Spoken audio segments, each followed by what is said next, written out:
ನಮಸ್ಕಾರ ಪ್ರಿಯ ವೀಕ್ಷಕರೇ, ಬೆಳಗಾವಿ ಜಿಲ್ಲೆಯ ಬೈಲಹೊಂಗಲ ತಾಲೂಕಿನ ಗದ್ದಿ ಕರಿವಿನಕೊಪ್ಪದಲ್ಲಿ ಮಾಜಿ ಶಾಸಕ ಮಹಾಂತೇಶ್ ದೊಡ್ಡಗೌಡರ್ ಅಭಿಮಾನಿಗಳು ಮತ್ತು ಕಾರ್ಯಕರ್ತರು ಭವ್ಯ ಅಭಿನಂದನಾ ಸಮಾರಂಭವನ್ನು ಮಂಗಳವಾರದಂದು ಹಮ್ಮಿಕೊಂಡಿದ್ದರು.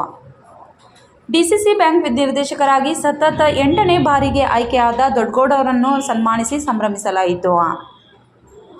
ಬೈಲಹೊಂಗಲ ತಾಲೂಕಿನ ಗದ್ದಿ ಕರಿವಿನಕೊಪ್ಪ ಗ್ರಾಮದ ಬಿಎಸ್ ಯಡಿಯೂರಪ್ಪ ಕಲ್ಯಾಣ ಮಂಟಪದಲ್ಲಿ ನಡೆದ ಈ ಸಮಾರಂಭದಲ್ಲಿ ಕಿತ್ತೂರು ಕ್ಷೇತ್ರದ ಮಾಜಿ ಶಾಸಕರಾದ ಮಹಾಂತೇಶ್ ದೊಡ್ಡಗೌಡರು ಬೆಳಗಾವಿ ಡಿಸಿಸಿ ಬ್ಯಾಂಕ್ನ ನಿರ್ದೇಶಕರಾಗಿ 8ನೇ ಬಾರಿಗೆ ಆಯ್ಕೆಯಾದ ಹಿನ್ನೆಲೆ ಅವರ ಅಭಿಮಾನಿಗಳು, ಸಹಕಾರಿ ಸಂಘಗಳ ಮುಖಂಡರು ಹಾಗೂ ಕಾರ್ಯಕರ್ತರಿಂದ ಭವ್ಯ ಅಭಿನಂದನಾ ಸಮಾರಂಭ ಆಯೋಜಿಸಲಾಯಿತು.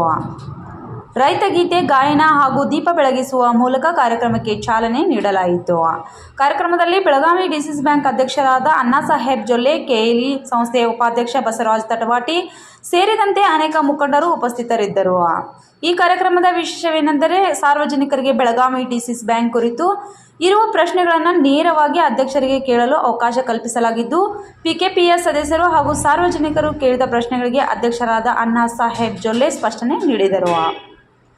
ಮಹಾಂತೇಶ್ ದೊಡ್ಡಗೌಡರು ಮಾತನಾಡಿ, ಹಲವರು ರಾಜಕೀಯವಾಗಿ ನನ್ನನ್ನು ಮುಗಿಸಲು ಪ್ರಯತ್ನಿಸಿದರು, ಆದರೆ ಜನರು ನನ್ನ ಕೈ ಬಿಡಲಿಲ್ಲ ಎಂದರು. ಇದೇ ವೇಳೆ ಅಭಿಮಾನಿಗಳು ದೊಡ್ಡಗೌಡರಿಗೆ ಉಡುಗೊರೆಗಳು ಹಾಗೂ ಸನ್ಮಾನಗಳನ್ನು ಸಲ್ಲಿಸಿ ತಮ್ಮ ಗೌರವ ಸೂಚಿಸಿದರು. ಹಾಗೂ ಈ ಸಂದರ್ಭದಲ್ಲಿ ಪಿಕೆಪಿಎಸ್ನ ಎಲ್ಲ ಅಧ್ಯಕ್ಷರಿಗೂ ಹಾಗೂ ಸದಸ್ಯರಿಗೂ ಸನ್ಮಾನಿಸಲಾಯಿತು. ಜೊತೆಗೆ ಇವತ್ತಿನ ಯುವ ಪೀಳಿಗೆ ಆದಂಥ ನಮ್ಮಂತರೂ ಕೂಡ ಎಲ್ಲರೂ ಕೂಡ ಒಂದು ಒಡನಾಟ. ಈ ಎಲ್ಲ ಒಡನಾಟಗಳ ಮಿಶ್ರಣ ಏನಪ್ಪಾ ಅಂತಂದ್ರೆ ಇವತ್ತು ಮಹಾಂತೇಶ್ ದೊಡ್ಡಗೌಡರು ಅಂತ ಹೆಮ್ಮೆಯಿಂದ ಹೇಳ್ಬೋದು. ಇವತ್ತು ಮಹಾಂತೇಶ್ ದೊಡ್ಡಗೌಡರು ಯಾಕೆ ಹೆಸರುವಾಸಿಯಾಗ್ಯಾರಪ್ಪ ಅಂತಂದ್ರೆ ತಮ್ಮ ಸರಳತೆ, ಪ್ರಾಮಾಣಿಕತೆ, ಕರ್ತವ್ಯ ತತ್ಪರತೆ, ನಿಷ್ಠೆ. ನೀವು ನೋಡ್ರಿ, ನಿಮ್ಮೆಲ್ಲರಿಗೂ ಗೊತ್ತದ. ಯಾಕಂದ್ರೆ ನಿಮ್ಮೆಲ್ಲರಿಗೆ ನಾವು ಹೇಳೋದಂತಂದ್ರೆ ಏನಾಗಿತ್ತು ಅಂತಂದ್ರೆ ನಾನು ಮುಖಸ್ತುತಿಯನ್ನು ಮಾಡಿ ಹೊಗಳಿದಾಗತ್ತೆ. ಯಾಕಂದ್ರೆ ನನಗಿಂತ ಹೆಚ್ಚಾಗಿ ಇಲ್ಲಿ ಇರ್ತಕ್ಕಂಥ ಎಲ್ಲ ಹಿರಿಯರು ಗೊತ್ತದೆ. ಇವತ್ತು ಅವ್ರಿಗೆ ಒಂದು ಕೆಲಸ ಹೇಳಿ, ನೀವು ಆ ಕೆಲಸ ಮಾಡಿ ಅವ್ರು ಹೊಳ್ಳಿ ಪೂರ್ಣಿಸಲಿಲ್ಲ ಅಂತಂದು ಹೇಳ್ಬೋದು. ಅಂತ ಒಂದು ವ್ಯಕ್ತಿತ್ವ, ಮನೋಭಾವವನ್ನು ಹೊಂದಿದಂಥ ವ್ಯಕ್ತಿ ಯಾರಾದ್ರಿಂದ ಅವರು ಸನ್ಮಾನ್ಯ ಮಹಾಂತೇಶ್ ದೊಡ್ಡಗೌಡರು. ಎಲ್ಲ ಸರ್ಕಾರಿ ಬಂಧುಗಳಿಗೆ ಒಂದು ಎಕರೆಗೆ 1 ಲಕ್ಷವನ್ನ ಸಾಲವನ್ನ ತಾವು ವಿತರಣೆ ಮಾಡಬೇಕು ಅಂತೇಳಿ ತಮ್ಮಲ್ಲಿ ಕೇಳ್ಕೊಳ್ತಾ ಇದ್ದೀನಿ. ಹಾಗೇನೆ ಇನ್ನೊಂದು ಸರ್, ತಾವು ಅಮಿತ್ ಶಾ ಅವರಿಗೆ ಹತ್ತಿರದ ನಿಕಟವರ್ತಿಗಳು ಎಲ್ಲ ಇಲ್ಲಿ ಸಹಕಾರಿ ರಂಗದ ನನ್ನ ರೈತ ಮಿತ್ರರು ಹಾಗೂ ಸಹಕಾರಿ ಬಂಧುಗಳು ಕೂತಿದ್ದಾರೆ. ತಮ್ಮಲ್ಲಿ ದಯವಿಟ್ಟು ಕೇಳ್ಕೊಳ್ಳೋದೇನೆಂದರೆ, ಮಾನ್ಯ ಮೋದಿಯವರು FRPಯಲ್ಲಿ 9.25 ಇದ್ದುದನ್ನು 10.25 ತಂದಿದ್ದಾರೆ. ಈ ಸಹಕಾರಿ ಸಕ್ಕರೆ ಕಾರ್ಖಾನೆಯವರು ಏನಾದರೂ ಮೋಸ ಮಾಡಿದ್ರಂದ್ರೆ ಅವ್ರ ರಿಕವರಿಯನ್ನು 10ಕ್ಕೆ ತೋರಿಸಿದ್ರೆ ನಮಗೆ FRP ರೇಟ್ ಸಿಗಲ್ಲ ನಮ್ಮ ರೈತರಿಗೆಲ್ಲ. ಅದಕ್ಕೆ ಅದನ್ನು ಒಂದು ಪರಾಮರ್ಶೆ ಮಾಡಿ ಮೋದಿಯವರಿಗೆ ನಾನು ಆಲ್ರೆಡಿ ಲೆಟರ್ ಬರೆದಿದ್ದೀನಿ, ಅದಕ್ಕೆ ರಿಪ್ಲೈ ಬಂದಿಲ್ಲ. ತಾವು ಅವರ ನಿಕಟವರ್ತಿಗಳಾಗಿದ್ದೀರಿ. ಆ FRPಯನ್ನು 9.5ಗೆ ರಿವರ್ಸ್ ತರಬೇಕಂತೇಳಿ ತಮ್ಮಲ್ಲಿ ವಿನಂತಿಸ್ಕೊಳ್ತಾ ನನ್ನ 2 ಪ್ರಶ್ನೆಗಳನ್ನ ತಮ್ಮ ಮುಂದೆ ಇಟ್ಟಿದ್ದೀನಿ. ಧನ್ಯವಾದ. ರಾಜಶೇಖರ್ ಮಲ್ಲಪ್ಪ ಮಿಡಿಮನೆ ಅಂತೇಳಿ ವೀರಾಪುರ ಗ್ರಾಮ ಪಂಚಾಯತಿಯ ಸದಸ್ಯ. ಇವಾಗ ನಮ್ಮ ಅತಿ ಉತ್ಸಾಹಿ ನಿರ್ದೇಶಕರು ಹಾಗೂ ಅಧ್ಯಕ್ಷರಿರುವುದರಿಂದ ನೀವು ಅಧ್ಯಕ್ಷ ಸ್ಥಾನವನ್ನು ಸ್ವೀಕಾರ ಮಾಡಿದ ನಂತರ ಹಾಗೂ ನೀವು ನಿರ್ದೇಶಕ ಸ್ಥಾನವನ್ನು ಸ್ವೀಕಾರ ಮಾಡಿದ ನಂತರ ನಮ್ಮ ಎಲ್ಲ ಬೆಳಗಾವಿಯ ಅತಿ ಉನ್ನತ ಹಾಗೂ ಅತಿ ಕಡು ಬಡುವ ಕೃಷಿ ರೈತರಿಗೆ ನೀವು ಏನಾದರೂ ಹೊಸದಾದಂಥ ಒಳ್ಳೆಯದಾದ ಒಂದು ಯೋಜನೆಯನ್ನು ಜಾರಿಗೆ ತಂದಿದ್ದರೆ ಅದನ್ನು ಇವತ್ತು ನೀವು ಪ್ರಸ್ತುತಪಡಿಸಬೇಕು. ಮತ್ತು ಏನಾದರೂ ನೀವು ಅಧ್ಯಕ್ಷ ಸ್ಥಾನ ವಹಿಸಿಕೊಂಡ ನಂತರ ಒಂದು ಒಳ್ಳೆಯ ಯೋಜನೆಯನ್ನು ನೀವು ರೈತರಿಗಾಗಿ ಜಾರಿಗೆ ತರಬೇಕಂತೇಳಿ ತಮ್ಮಲ್ಲಿ ರೈತ ಬಾಂಧವರ ಪರವಾಗಿ ನಾವು ಮತ್ತೊಮ್ಮೆ ಕೈ ಮುಗಿದು ಕೇಳ್ಕೊಳ್ತಾ ಇದ್ದೀವಿ. 2 ಎಕರೆ ಹೊಲ ಆಯ್ತಂದ್ರೆ 4 ಮಂದಿ 60 ಎಕರೆ 20 ಹೊಲ ಸಾಲ ತಗೋಬೇಕಂದ್ರೆ ಅವ ಸೇರು ಸರ್ಕಾರ ಬೆಂಬಲದಲ್ಲೇ ಹೇಳ್ತದೆ. ಅದು ರೈತ ಸಂಘ ಸಂಘಟನೆಗಳು ತಮ್ಮ ಎಲ್ಲ ಬೆಳೆಗಳು ಮಾಧ್ಯಮಿಕ ಬೆಂಬಲದಲ್ಲೇ ಪ್ರಕಟ ಆಗುತ್ತೆ. ಇದರಿಂದ ಅವರಿಗೆ ಪ್ರತಿಷ್ಠೆಗೆ ಬೆಂಬಲ ಸಿಗಲ್ಲ.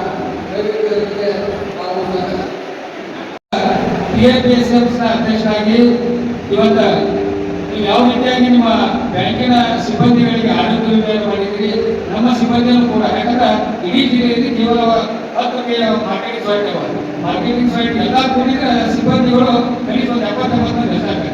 ಅವರನ್ನು ಕೂಡ ನೀವು ಯಾವ ನಿಮ್ಮ ಬ್ಯಾಂಕಿನ ಸಿಬ್ಬಂದಿಗಳಿಗೆ ಆಡಳಿತ ಮಾಡಿದ್ರಿ, ಅವರು ಕೂಡ ವಾಪಸ್ ತಗೊಳ್ಳುವಂಥದ್ದು.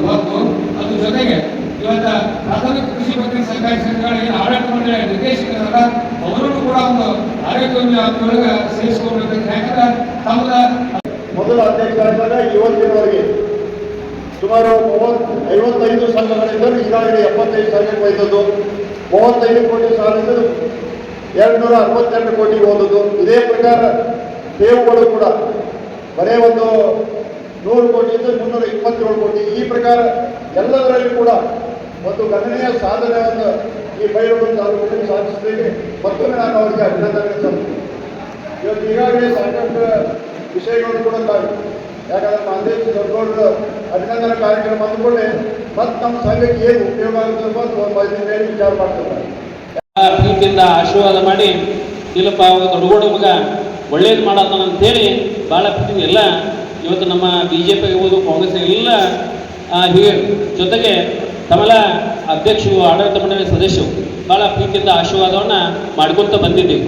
ಇವಾಗ ಚುನಾವಣೆ ಆಯಿತು, ಇದೊಂದು ಸಲ ದೊಡ್ಡಗೌಡನ ರಾಜಕಾರಣವಾಗಿ ಮುಗಿಸೇ ಬಿಡಬೇಕಂತೇಳಿ ಈ ಸಲ ಭಾಳ ಶಪಥವನ್ನು ಮಾಡಿ ಚುನಾವಣೆ ಮಾಡಿದ್ದು ತಮ್ಗೆ ಗೊತ್ತದ. ಆಗ 100 ಮಂದಿ ಕೊಲ್ಲಾಕಿದ್ದು ಕಾಯ ಒಪ್ಪಿರ್ತಾನೆ. ಹಂಗೆ ಆ ದೇವಸ್ಥಾನದಿಂದ ನೀವೆಲ್ಲ ಮತದಾರರು ಮತ್ತು ಆಡಳಿತ ಮಂಡಳಿ ಸದಸ್ಯರು ವಿಶೇಷವಾಗಿ ಬೈಲಹೊಂಗಲ ಶಾಸಕ ನಮ್ಮ ಮಹಂತೇಶ್ ಕೌಜಲಗೂ ಜಗದೀಶ್ ಮಠಗೌಡ ಮುಖಂಡತ್ವದಲ್ಲಿ ಭಾಳ ಪ್ರೀತಿ ಅಭಿಮಾನದ ಆಶೀರ್ವಾದ ಮಾಡಿ ತಮಗೆಲ್ಲ ಅನಂತ ಅಣೆಮುಟ್ಟಿ ನಾನು ಪ್ರಥಮವಾಗಿ ತಮಗನಂತ ನಮಸ್ಕಾರ ಮಾಡಿ ಧನ್ಯವಾದಗಳನ್ನು ಸಹಿತ ಸಲ್ಲಿಸ್ತೀನಿ.